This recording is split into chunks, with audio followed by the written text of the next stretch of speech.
So you've got a startup idea. You can't wait to quit your job and start that new startup and like really build something big. Before you quit that job, here are 5 things you might want to consider.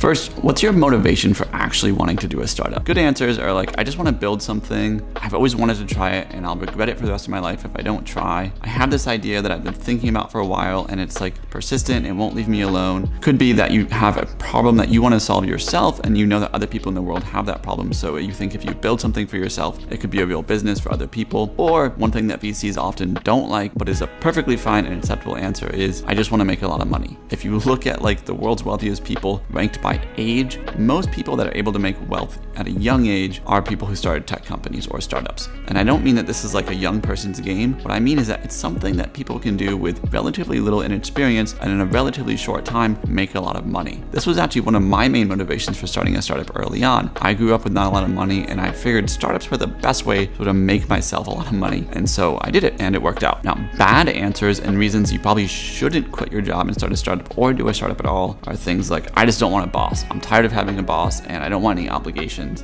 What you'll find is that as you build your company, everyone sort of in your company is your boss. They have requests, they have things that they want from you. And so you actually have less freedom as you build a company versus often working inside a company. Second is like, I want more time. Startups take a lot of time. And so if you think that like this is a lifestyle business so that you'll just have more free time, startups are probably not for you. And finally, because you think it's cool. Startups are trendy, venture capital is like really hot right now. These are not good reasons to start a startup. Startups are a lot of work and it's not fun. So whatever you think is cool, whatever you think is fun about being in a startup or building a startup, it's probably not going to match reality. 2, do you actually really need to quit your job right now to work on this startup? Now, you should not work on your startup during 9 to 5 while you're at your company. They have access, if you're doing it on company equipment or on company time, legally and technically speaking, they have rights to the business that you're building. So make sure you're not building your startup at your company, but you can do it on nights, on weekends. This is how I got started. When I was first building Prodigy, I would just do it after work hours and on the weekends. Now, some people say, I'm just too busy. I don't have the time. Well, we all have the same amount of time. So what you really mean is you either don't have the motivation or you won't make it a priority to make time for your startup. This is a bad reason to quit your job and start a startup. If you don't have the motivation and you won't make it a priority today, it's unlikely that you'll have the motivation to make it a priority in the future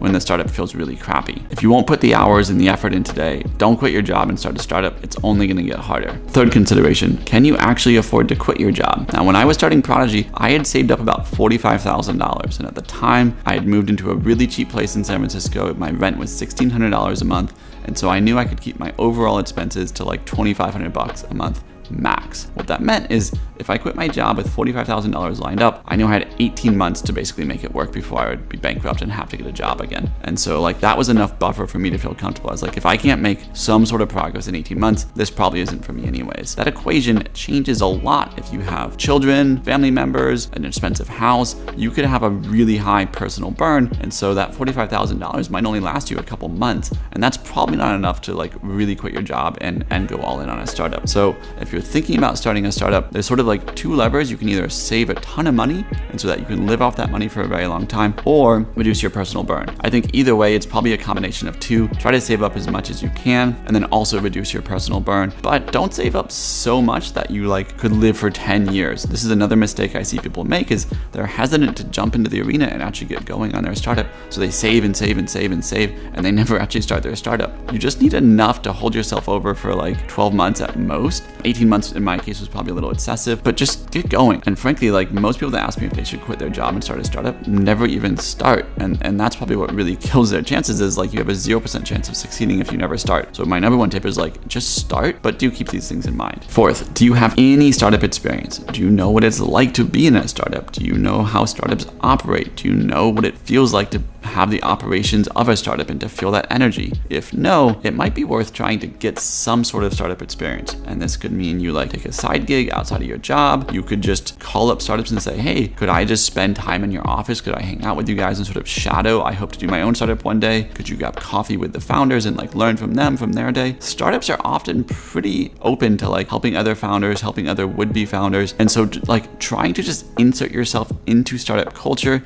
and learn from other people just for a few months will probably save you years of headaches. So if you have no tech background and you've never worked in a startup before, I would think about trying to sort of insert yourself into that environment, learn a little bit, also see if it's for you before you take the leap. And the last thing you probably want to consider is, can you actually commit to this for 7 years? This is the average length it takes for a startup to be successful. For Prodigy, it was almost 7 years on the dot from when we founded it to when we ultimately sold the business. And so if you can't see yourself living with this problem, working on this problem, and like putting in the grind to make this successful for 7 years, I don't recommend you start. A lot of people think because there's some anomalies that they're going to build this thing in like 6 months and then get acquired for millions of dollars. That's probably not going to happen. So whatever you choose to do, make sure you can commit to 7 years. And if you can't do 7 years, I wouldn't start. And this also isn't just about your commitment. It's about your family's commitment. If you have family, if you have kids, can they like commit to being with you and encouraging you and putting up with this for 7 years? Again, if they can't, there's probably some conversations, some things you need to figure out before you jump into the startup. Now, having said all of that, my ultimate advice is just go for it. Like, I meet way too many would-be founders who ask me, hey, should I do a startup? And I say yes. And then a year later, they come back and say, hey,